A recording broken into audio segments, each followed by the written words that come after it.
Antes de falarmos do que aconteceu depois da explosão nuclear causada pelos espectros, vejamos como os povos do espaço, com o auxílio de Miguel, intervieram em auxílio daquela humanidade.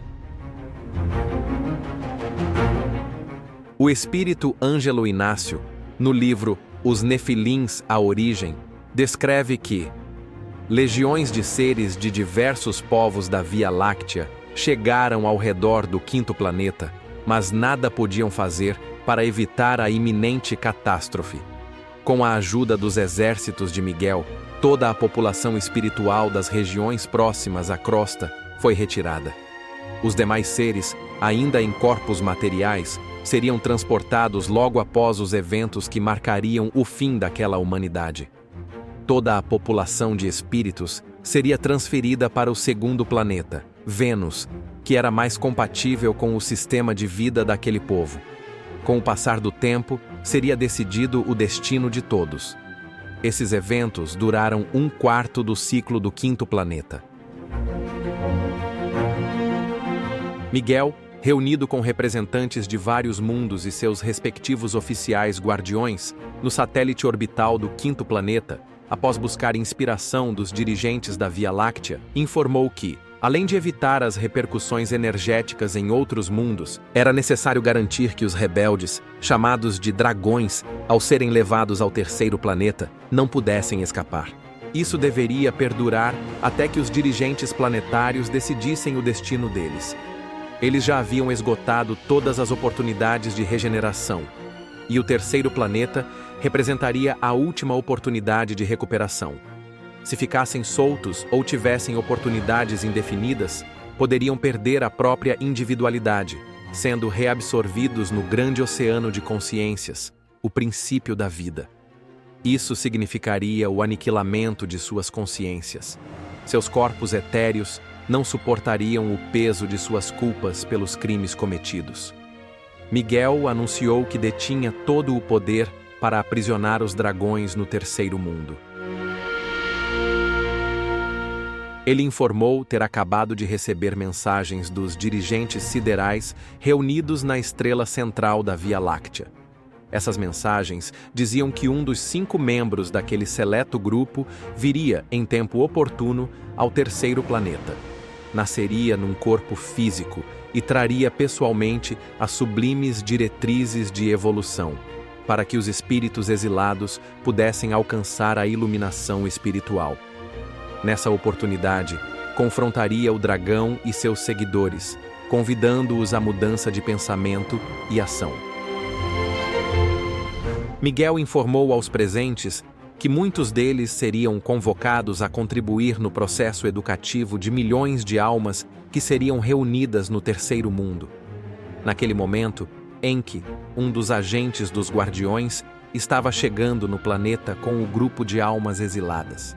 E ao longo de milhares de anos, muitos mundos enviariam seus deportados para lá.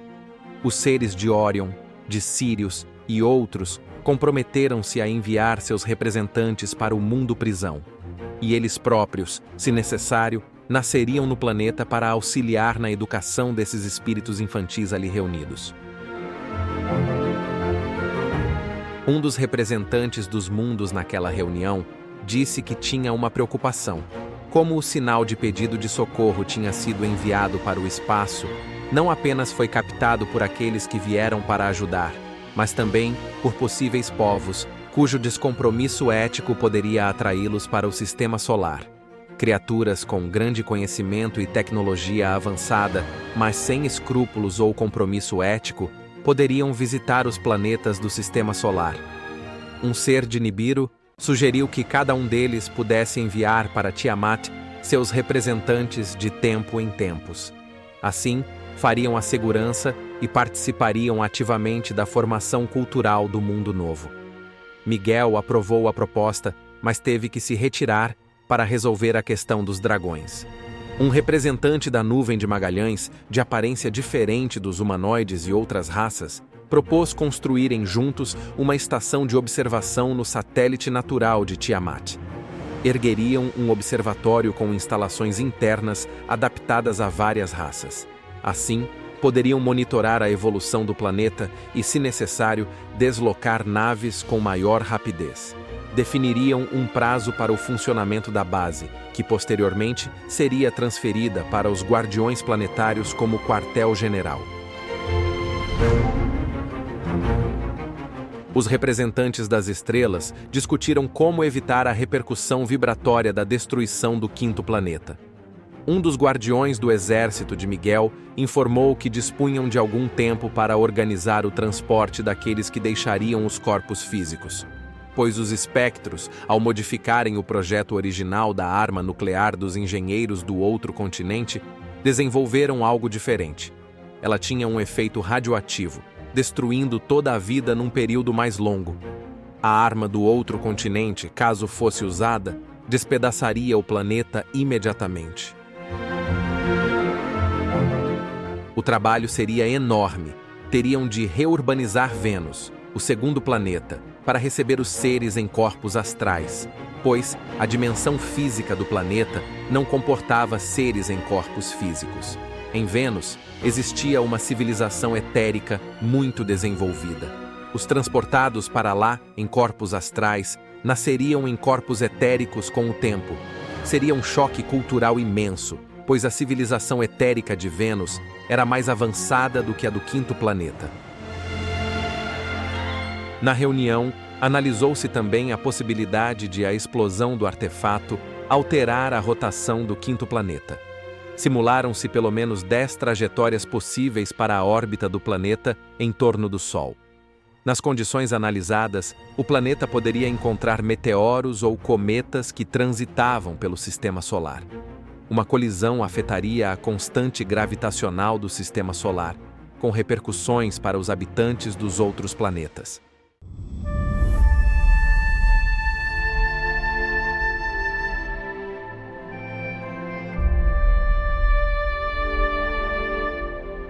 O maioral, número 1, mentalmente comandou o cientista dos espectros a detonar o artefato nuclear.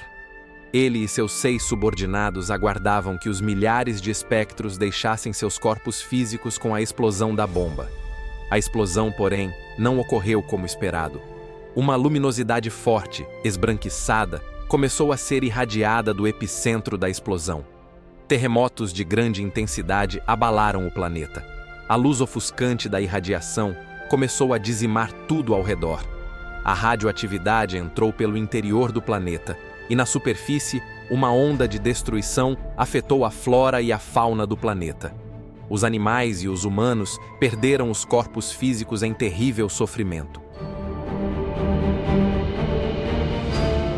Os espectros, ao perderem seus corpos devido à radiação, encontraram-se em condições mentais e espirituais perturbadoras.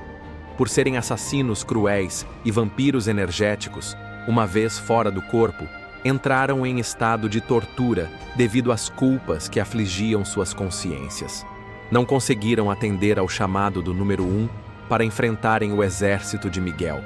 Os dragões, cheios de ódio e urrando como loucos, porque as coisas não tinham saído como planejavam, nem perceberam a chegada de Miguel com seu exército.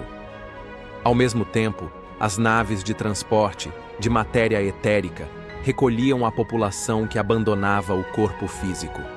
Em estado de sono induzido, eram colocadas nos compartimentos das naves. A destruição do planeta foi consumada em apenas uma semana, segundo o tempo daquele mundo. Ali, não havia mais nenhuma civilização. Tudo foi destruído. Não havia mais vegetação, animais, nem vestígios da humanidade, a não ser estátuas petrificadas. Os dirigentes espirituais choravam ao sobrevoarem as ruínas da antiga metrópole. Eles foram amparados pelos emissários de Miguel e encaminhados para o planeta Vênus.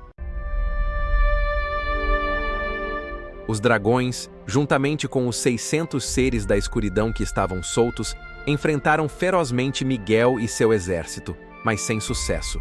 Um potentíssimo campo de contenção foi acionado pela união das forças mentais de Miguel com seus guardiões, aprisionando os seres revoltosos. Dessa vez, Miguel e seus guardiões conduziram pessoalmente os prisioneiros para as dimensões astrais da Terra. Chegando lá, Miguel, com suas legiões de guardiões, dirigiu-se ao Sol e de lá emitiu um jato de puro magnetismo das energias titânicas elaboradas no interior da estrela, envolvendo a Terra numa redoma energética. Esse forte campo magnético não permitiria que os dragões saíssem do planeta e rumassem para outros mundos. Permaneceriam no novo mundo por longo tempo, recebendo oportunidades de transformação pessoal. Somente no futuro, com o consentimento dos orientadores espirituais do planeta, seriam encaminhados para outros recantos do universo. Quando ocorreu a explosão da arma nuclear, o eixo do quinto planeta sofreu uma alteração. Isso fez com que sua rota fosse alterada, conforme previsto pelos emissários de Miguel. Fora de sua órbita, o planeta vagou sem rumo, oscilando, até colidir com um astro e despedaçar-se no impacto. Ele se transformou no cinturão de asteroides que hoje circula entre Marte e Júpiter, tornando-se um registro vivo da existência de um planeta que foi destruído pela insensatez e por crenças equivocadas.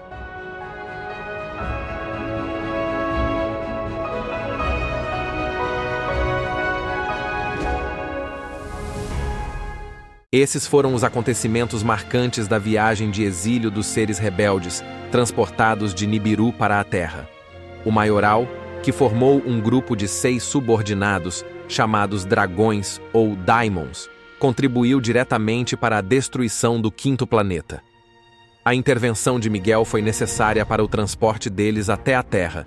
Vimos também a repercussão da destruição desse planeta, que provocou um imenso trabalho de remoção dos seres espirituais, conduzidos a Vênus e a Terra. Eles foram ajudados por representantes de diversos mundos e por Miguel, com seu exército de guardiões.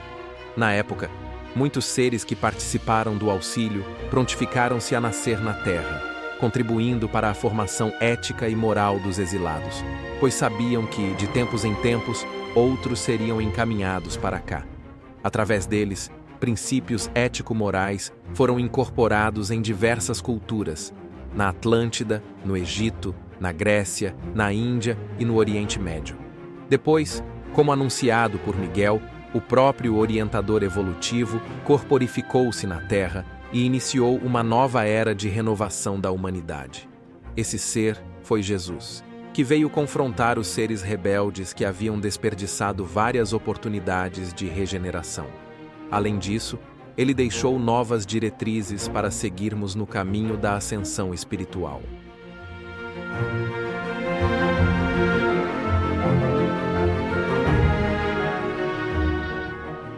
Em outros vídeos, desvendaremos a história dos Anunnaki na Terra e sua participação na formação da humanidade. Mas antes, nos próximos vídeos, o espírito Ângelo Inácio mostrará 4 planetas, que serão o destino dos exilados terrestres do futuro.